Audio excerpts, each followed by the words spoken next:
ಇನ್ನು ಬನಶಂಕರಿ ದೇವಸ್ಥಾನಕ್ಕೆ ಹೋಗೋಣ. ಬೆಂಗಳೂರಿನ ಸುಪ್ರಸಿದ್ಧ ದೇವಸ್ಥಾನ, ಅಲ್ಲಿ ಹೇಗಿದೆ ವ್ಯವಸ್ಥೆ ಅನ್ನೋದಕ್ಕೆ ಸಂಬಂಧಪಟ್ಟಂತೆ. ಯಾಕೆಂದರೆ ಆಗಲೇ ಮಹಾಮಂಗಳಾರತಿ ಆಗ್ತಾ ಇತ್ತು ಬನಶಂಕರಿ ದೇವಸ್ಥಾನದಲ್ಲಿ. ಸೊ ಇಲ್ಲಿ ವಿಶೇಷ ಪೂಜೆಯನ್ನು ಮಾಡಿದ್ದಾರೆ. ಗ್ರಹಣಕ್ಕೂ ಮುನ್ನ ಭಕ್ತರಿಂದ ವಿಶೇಷ ಪೂಜೆ ಮಾಡಲಾಗಿದೆ. ಮಧ್ಯಾಹ್ನದ ಬಳಿಕ ಬಂದಾಗುತ್ತೆ ಬನಶಂಕರಿ ದೇವಸ್ಥಾನ 12 ಗಂಟೆ ನಂತರ. ಸಂಜೆ 7:30 ಬಳಿಕ ಮತ್ತೆ ಬನಶಂಕರಿ ಅಮ್ಮನ ದರ್ಶನವನ್ನು ಭಕ್ತಾದಿಗಳಿಗೆ ಕಲ್ಪಿಸ್ಕೊಡ್ತಾರೆ. ವಿಶೇಷ ಪೂಜೆ ಎಲ್ಲವೂ ಕೂಡ ಈಗ ನೆರವೇರ್ತಾ ಇದೆ. ಕೆಲವರೆಲ್ಲ ಹರಕೆ ಹೊತ್ಕೊಂಡಿರೋರು ಅಥವಾ ರಾಶಿ ದೋಷಗಳಿರ್ತಕ್ಕಂಥವ್ರು, ಗ್ರಹಣ ದೋಷ ಇರ್ತಕ್ಕಂಥವ್ರು ಬಂದು ದೇವರ ದರ್ಶನವನ್ನು ಪಡಿತಾ ಇದ್ದಾರೆ. ಬನಶಂಕರಿ ದೇವಸ್ಥಾನದಿಂದ ನನ್ನ ಕೊಲೀಗ್ ಉಮೇಶ್ ಇವಾಗ ನೇರ ಸಂಪರ್ಕಕ್ಕೆ ಸಿಗ್ತಾ ಇದ್ದಾರೆ. ಸುಮೇಶ್, ಈಗ ಎಷ್ಟು ಗಂಟೆ ತನಕ ಪೂಜೆ ಪುನಸ್ಕಾರಗಳು? ಗ್ರಹಣದ ಹಿನ್ನೆಲೆಯಲ್ಲಿ ಏನಾದರೂ ಭಕ್ತಾದಿಗಳಿಗೆ ವಿಶೇಷ ಪೂಜೆಯನ್ನು ಒದಗಿಸ್ಕೊಟ್ಟಿದ್ದಾರಾ? ಗ್ರಹಣ ಶಾಂತಿ ಹೋಮ ಅಂತ ಏನಾದ್ರು ಮಾಡ್ತಾರಾ?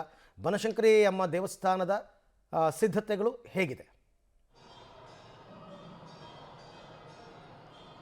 ಅರವಿಂದ, ಬನಶಂಕರಿ ದೇವಸ್ಥಾನದಲ್ಲಿ ಬೆಳಗಿಂದಲೇ ಕೂಡ ವಿಶೇಷ ಪೂಜೆಗಳು ನಡೀತಾ ಇರುವಂಥದ್ದು. ಇವತ್ತು 9 ಗಂಟೆ ಸುಮಾರು ಈಗಷ್ಟೇ, ಅಂದರೆ ಕೆಲವೇ ನಿಮಿಷಗಳ ಹಿಂದೆ ಮಹಾಮಂಗಳಾರತಿ ಕೂಡ ನಡೆದಿದೆ. ಇವತ್ತು ಗ್ರಹಣ ಹಿನ್ನೆಲೆಯಲ್ಲಿ ಬೆಳಗಿನ ಜಾವದ ಹೊತ್ತಿಗೆ ಸಾಕಷ್ಟು ಹೆಚ್ಚಿನ ಸಂಖ್ಯೆಯಲ್ಲಿ ಭಕ್ತಾದಿಗಳು ಬಂದಿದ್ದರು. ಆದರೆ ಈ ಕ್ಷಣಕ್ಕೆ ಅಂದರೆ ಸಮಯ ಕಳೆದಂತೆ ಈಗ ಭಕ್ತಾದಿಗಳ ಸಂಖ್ಯೆ ಸ್ವಲ್ಪ ಕಡಿಮೆ ಆಗ್ತಾ ಇರುವಂಥದ್ದು. ಈ ಭಾಗಕ್ಕೆ ಬನಶಂಕರಿ ದೇವಸ್ಥಾನ ತುಂಬ ವಿಶೇಷವಾಗಿದ್ದು, ಬೆಳಗಿಂದಲೂ ಕೂಡ ಹೆಚ್ಚಿನ ಸಂಖ್ಯೆಯಲ್ಲಿ ಭಕ್ತರು ಬಂದು ಇವತ್ತು ದರ್ಶನ ಪಡ್ಕೋತಾ ಇರುವಂಥದ್ದು. ಬೆಳಗ್ಗೆ 5:30 ವೇಳೆಗೆ ಸಾಮಾನ್ಯವಾಗಿ ದೇವಸ್ಥಾನ ಓಪನ್ ಆಗಿತ್ತು. ಓಪನ್ ಆದ ನಂತರದಲ್ಲಿ ಅಭಿಷೇಕ ಮಾಡಿ ಈಗಷ್ಟೇ ಕೆಲವೇ ನಿಮಿಷಗಳ ಹಿಂದೆ ಮಹಾಮಂಗಳಾರತಿ ಕೂಡ ಮಾಡಿದ್ರು. ಇದರಲ್ಲಿ ನೂರಾರು ಸಂಖ್ಯೆಯಲ್ಲಿ ಭಕ್ತರು ಭಾಗವಹಿಸಿದ್ರು ಕೂಡ. ಈಗ ಮಹಾಮಂಗಳಾರತಿ ಆದ ನಂತರದಲ್ಲಿ ಸುಮಾರು 12:30 ಸುಮಾರಿಗೆ ದೇವಸ್ಥಾನವನ್ನು ಸಂಪೂರ್ಣವಾಗಿ ಬಂದ್ ಮಾಡಲಾಗುತ್ತೆ. ಬಂದ್ ಮಾಡಿದ ನಂತರದಲ್ಲಿ ಸಂಜೆ 6:30-7 ಗಂಟೆ ಹೊತ್ತಿಗೆ ದೇವಸ್ಥಾನವನ್ನು ಓಪನ್ ಮಾಡಿ ಆನಂತರದಲ್ಲಿ ಶುಚಿತ್ವ ಕೆಲಸಗಳನ್ನು ಶುರು ಮಾಡ್ತಾರೆ. ಅದೆಲ್ಲ ಆದ ನಂತರದಲ್ಲಿ 7:30 ಸುಮಾರಿಗೆ ಭಕ್ತರಿಗೆ ಅವಕಾಶ ಮಾಡಿಕೊಡುವಂಥದ್ದು. 7:30ಯಿಂದ 9:30 ತನಕ ಕೂಡ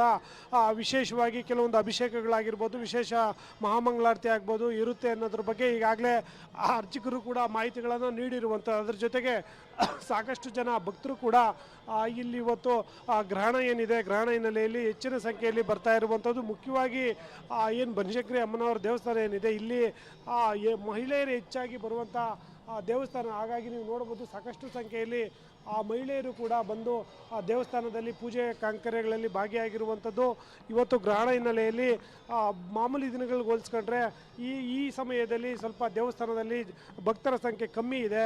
ಸಂಜೆ ಹೊತ್ತಿಗೆ ಹೆಚ್ಚಿನ ಸಂಖ್ಯೆಯಲ್ಲಿ ಬರುವಂಥ ನಿರೀಕ್ಷೆ ಇದೆ ಅಂತೇಳಿ ಅರ್ಚಕರು ಹೇಳುವಂಥದ್ದು. ಇವತ್ತು ಮಧ್ಯಾಹ್ನ ನಂತರದಲ್ಲಿ ಗ್ರಹಣ ಇರೋ ಹಿನ್ನೆಲೆಯಲ್ಲಿ ಗ್ರಹಣ ಮುಗಿಸ್ಕೊಂಡೇ ಹೆಚ್ಚಿನ ಸಂಖ್ಯೆಯಲ್ಲಿ ಜನರು ಬಂದು ಆ ಪೂಜೆಯಲ್ಲಿ ಭಾಗವಹಿಸುವಂಥದ್ದು. ಹಾಗಾಗಿ ಸದ್ಯದ ಮಟ್ಟಿಗೆ ಬನಶಂಕರಿ ದೇವಸ್ಥಾನದಲ್ಲಿ ಭಕ್ತರ ಸಂಖ್ಯೆ ಸ್ವಲ್ಪ ಕಡಿಮೆ ಇದೆ. ಆದರೆ ಸಂಜೆ ನಂತರದಲ್ಲಿ ಆ ಭಕ್ತರ ಸಂಖ್ಯೆ ಹೆಚ್ಚಾಗುವಂಥ ಸಾಧ್ಯತೆ ಇದೆ ಅಂತ ಈಗ ಅರ್ಚಕರು ಮಾಹಿತಿ ನೀಡಿರುವಂಥದ್ದು.